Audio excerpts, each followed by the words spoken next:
नमस्कार, देख रहे हैं देश न्यूज और मैं हूं आपके साथ दिव्या मिस्त्री। रुक करते हैं हेडलाइंस की ओर।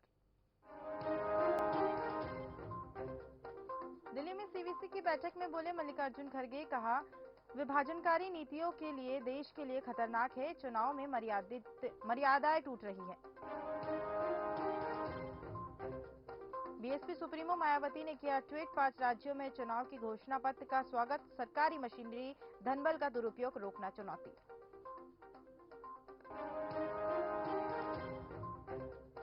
निर्माणाधीन पुल का स्लैब गिरने का मामला, कैमरा देख भागे सेतु निगम के जेई, फिरोजपुर में मई पुल बन रहा था ब्रिज।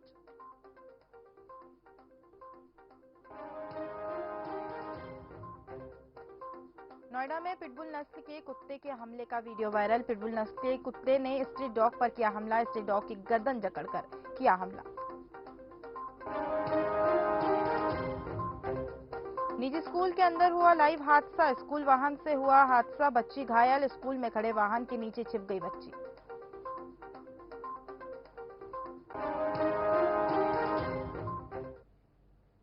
आइए रुक करते हैं खास खबरों की ओर। बता दें कि फर्रुखाबाद में बेखौफ बदमाशों ने सीओ कार्यालय के पास लूट की घटना को अंजाम दिया। बता दें कि बाइक सवार बदमाशों ने महिला से लूट की घटना को अंजाम दिया, जिसके बाद महिला के पुत्र ने जब विरोध किया तो बदमाशों ने महिला के पुत्र के साथ भी जमकर मारपीट कर मौके से फरार हो गए। बाइक सवार बदमाशों का कोतवाली क्षेत्र में आतंक जारी है। वहीं अब पुलिस को मामले की जानकारी दे दी गई है।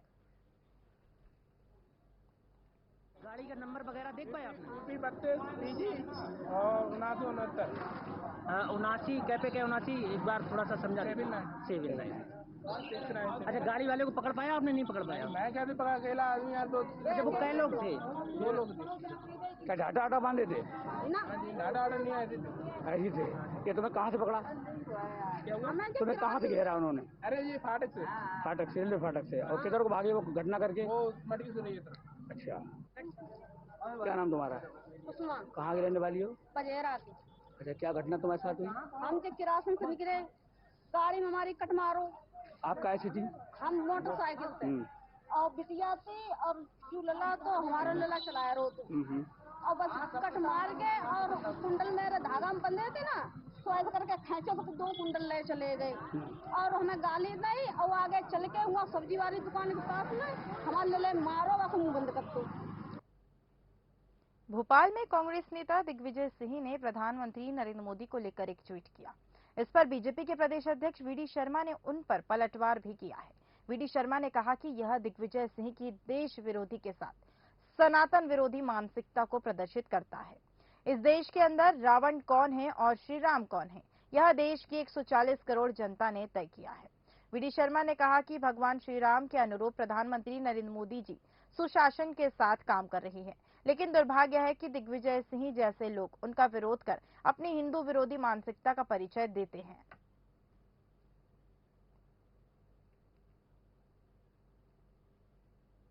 झांसी में चौकी प्रभारी ने अपनी पत्नी पर गोली चला दी, जहां 3-4 बार गोली से हमला किया गया। बता दें कि पति पत्नी के बीच आपसी विवाद हुआ था और गुस्साए दरोगा ने पत्नी के ऊपर कई राउंड गोली चलाई और घटना रात्रि 1 बजे के बीच की बताई जा रही है।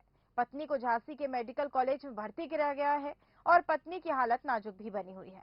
वहीं बेटी की मां ने दरोगा सहित परिवार पर गंभीर आरोप लगाए, जिसके बाद एएसपी ने आरोपी दरोगा को निलंबित कर दिया है और आरोपी दरोगा को पुलिस ने गिरफ्तार भी कर लिया है।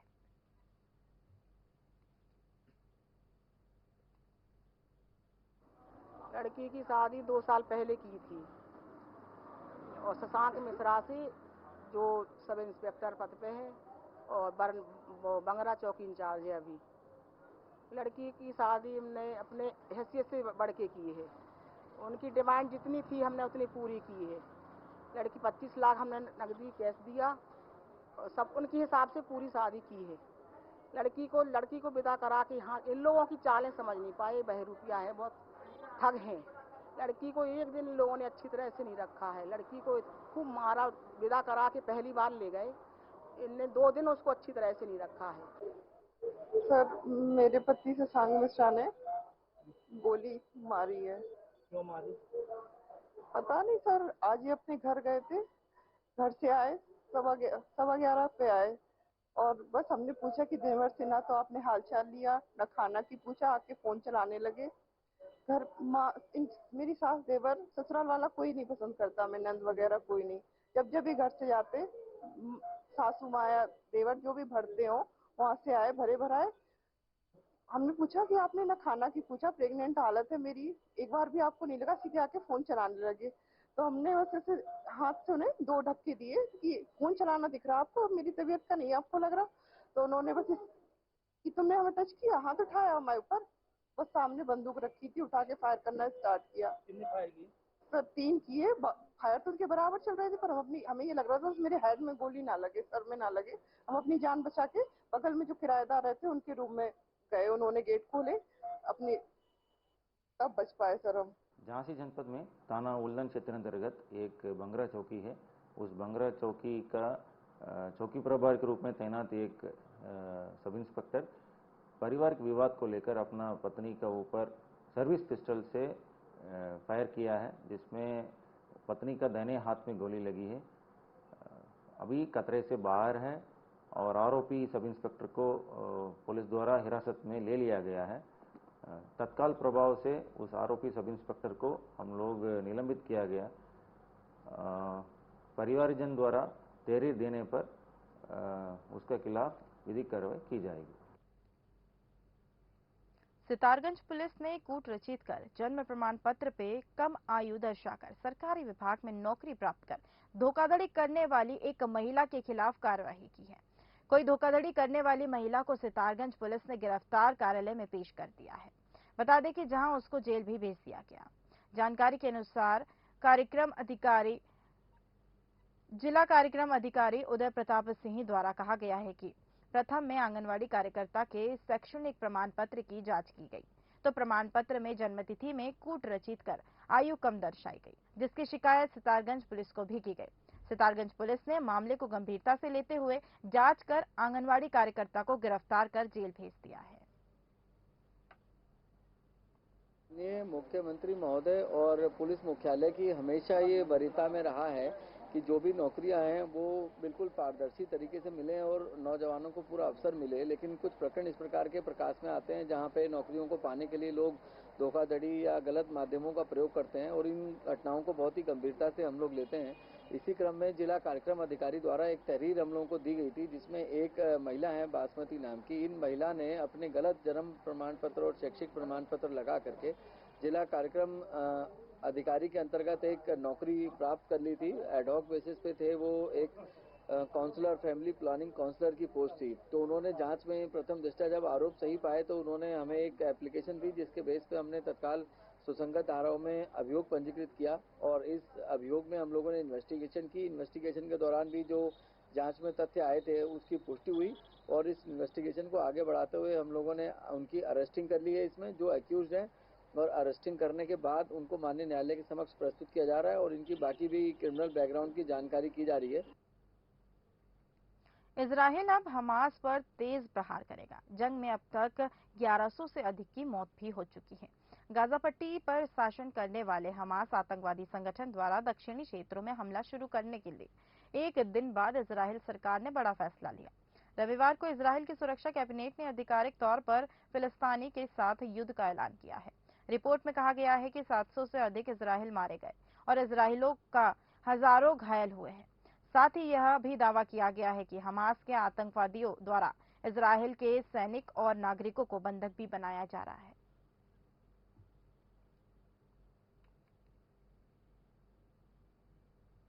प्रतापनगर प्रखंड के पट्टी बधूरा के रोनिया ओनाल गांव निवासी 28 वर्षीय देविका देवी सामान्य प्रसव पीड़ा होने पर घर से चलकर सड़क पर आई और गाड़ी में बैठकर लमगाम और चौड़ अस्पताल पहुंची, जहां परिजनों के अनुसार संबंधित द्वारा प्राथमिक परीक्षण के बाद उन्हें वहीं पर रुकने की सलाह दी गई और कहा कि जल्दी प्रसव हो जाएगा। जिसके बाद 4.5 घंटे बीतने पर जब महिला को ज्यादा दर्द हुआ तब अस्पताल प्रशासन ने यह कहकर उन्हें रेफर कर दिया कि बच्चे की हार्ट बीट बहुत कम चल रही है। आनन फानन में सीधा महिला को हायर सेकेंडरी अस्पताल रेफर किया गया, जिसके बाद ले जाते समय चाटी गांव के पास जच्चा बच्चा दोनों ने ही दम तोड़ दिया।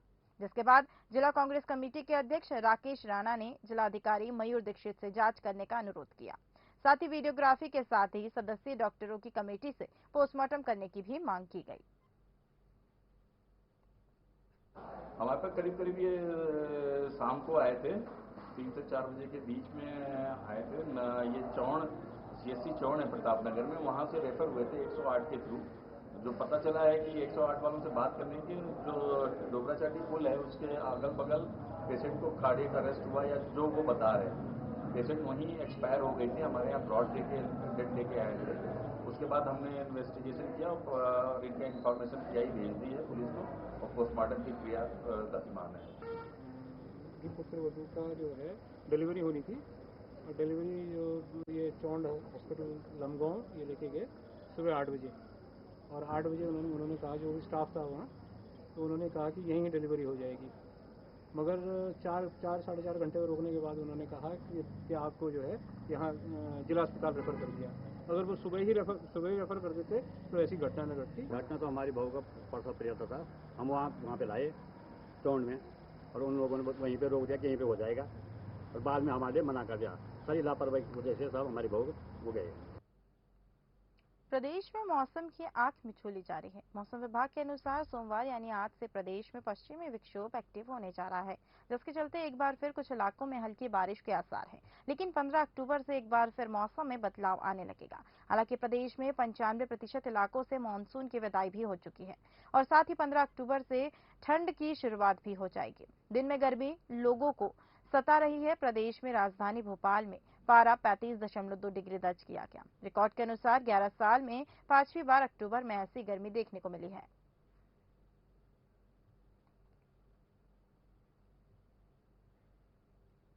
कानपुर में संदिग्ध परिस्थिति में होमगार्ड की मौत का मामला सामने आया, जहां गांव के बाहर सड़क किनारे होमगार्ड का शव पड़ा मिला। बता दें कि जायल 112 में होमगार्ड तैनात था और ड्यूटी करके वापस घर नहीं लौटा तो परिजनों ने तलाश शुरू कर दी और खोजबीन करने पर गांव के बाहर ही शव पड़ा मिला, जिसके बाद पुलिस ने शव को कब्जे में लेकर पोस्टमार्टम के लिए भेज दिया। आपका नाम के ये सुबह ड्यूटी गया 8 बजे 100 नंबर पे चलता था मोटरसाइकिल पे, और शाम को जब 8 बजे नहीं आया तो बिजन ने फोन किया कि पापा आए न रहे, तो बोले हम आए रहिए, लेकिन तो कना को फिर ये आए नहीं रात को। तो सुबह कना को 3 बजे हम वहाँ से जब निकले मोटरसाइकिल लेके, ये हमें गांव के बाहर गांव एक बेल्टू गए, वहाँ पड़े मिले। जानकारी प्राप्त हुई है, इसमें ये होमगार्ड हमारा डायल 112 में ड्यूटी कर रहा था और रात में 8 बजे के आसपास ड्यूटी समाप्त करके घर वापस जा रहा, तो घर पहुंचा नहीं। तो ये जानकारी हुई कि बीच में कभी कभी ये रास्ते में कहीं रुक जाता था या मुख्यालय पे ही रुक जाता था, तो घर वालों को भी बहुत ज्यादा चिंता नहीं लगी। लेकिन सुबह इनके भाई या परिजन जो पहुंचे और पता किया तो पता चला कि गांव के पास बाहर ही कहीं बाइक इसकी खड़ी है और ये गिरा हुआ। अभी हम जिला चिकित्सालय में इसको देखे हैं तो देखने से इसके गले में निशान जैसा लग रहा है, तो एक आशंका है। अब पोस्टमार्टम जब होगा तो उसे और बाकी कार्यवाही की जा रही है। गाडरवाड़ा में अपनी मांगों को लेकर सैकड़ों लोग नदी में उतर गए और जल सत्याग्रह कर रहे हैं। बता दें कि स्कूल के बच्चे, महिलाएं, पुरुष, पूरे परिवार नदी में बैठे हुए हैं। अब देखना होगा कौन जिम्मेदार इस ओर ध्यान देगा। समय पहुंचे हैं घूरपुर, जहां पर अभी सुबह सुबह ऐसा माहौल बना है कि पूरे गांव के लोग जो हैं, बच्चे हों, महिलाएं हों या बुजुर्ग हों, सारे लोग नदी में उतरे हैं और हम उनसे जानना चाहेंगे कि आखिर में कौन सी ऐसी समस्या आ गई जिसको लेकर आपको जल सत्याग्रह करना पड़ रहा है। क्योंकि इससे पहले भी इस देश न्यूज एक खबर चलाई थी कि ये जो बच्चियां, इनका एक वीडियो वायरल हुआ था कि ये पानी में से स्कूल जाती हैं, जिसको लेकर आज ग्रामीण, पूरे ग्रामीण, महिलाएं हैं, बच्चे हैं और पुरुष हैं, उतरे हैं ये नदी में। इनसे जानते हैं कि आखिर में क्या समस्या है। सबसे पहले हम बच्चियों से सवाल करेंगे, क्या समस्या है बेटा आज आपको आना पड़ा? हमारी नदी की समस्या है, हम स्कूल जाते हैं तो बहुत प्रॉब्लम होती है। सांसद हमारे जिला में, नरसिंहपुर जिला में 2 सांसद होते हुए एक गांव के 2000 लोगों के लिए एक पुल का निर्माण नहीं किया जा रहा है। तो इतनी शर्म की बात है कि हमारे गांव में जो वोट डालने आते हैं, वो सिर्फ वोट की ही बातें करते हैं। ये समस्या नहीं देखते कि हमारे गांव में पुल नहीं है तो कैसे क्या पढ़ेंगे हम लोग। जो सांसद है उन्होंने कहा है कि बेटी बचाओ बेटी पढ़ाओ। हमारे गांव की बेटियां कैसे पढ़ेंगी इस नदी के कारण। हम जब स्कूल जाते हैं तो जो 4 महीने बारिश से रहते हैं उनमें तो हम स्कूल जा ही नहीं पाते, तो पढ़ाई का क्या मतलब है। क्या कहेंगे दादाजी, कब से भैया हमने जिंदगी जो जुकाम दिखा था मैंने। अच्छा, कितनी सालों से ये अरे हमारी उम्र हो गई पूरी, तो मांग कब से कर रहे हैं आप? जब भी मांग कर रहे हैं हम सब ने, अभी तक कुछ कोई सुनाई नहीं होगा। और जयराम जी। अच्छा, हाँ, इस बार क्या करेंगे आप? जो भैया जो बन जाए तो वोट मिल जाए, कोई बात ही नहीं है। फिर जेब तो फिर रहे यहाँ। वास्तव में काफी समस्या है, बड़ी समस्या है। बुजुर्गों का, बच्चों का, बच्चियों का, यहाँ के युवाओं का कहना है कि अगर जब तक हमारी मांगे पूरी नहीं होंगी, जब तक हम जल सत्याग्रह करते रहेंगे। हरिंद्र गौरव, देश न्यूज, गाडरवारा। देहरादून में मलिन बस्तियों पर हाउस टैक्स जमा करने को लेकर नगर निगम सख्त हुआ है, जहां मानकों का पालन करते हुए कड़े शपथ भी पत्र के साथ नगर निगम मलिन बस्तियों से हाउस टैक्स वसूलेगा। बता दें कि नगर निगम की ओर से वर्ष 2018 से मलिन बस्तियों से इस साल वसूली को शुरू किया गया। साथ ही पुराना बकाया माफ करते हुए शहर की 129 मलिन बस्तियों के लगभग 40,000 घरों से वसूली को लेकर कैंप भी लगाया जाएगा।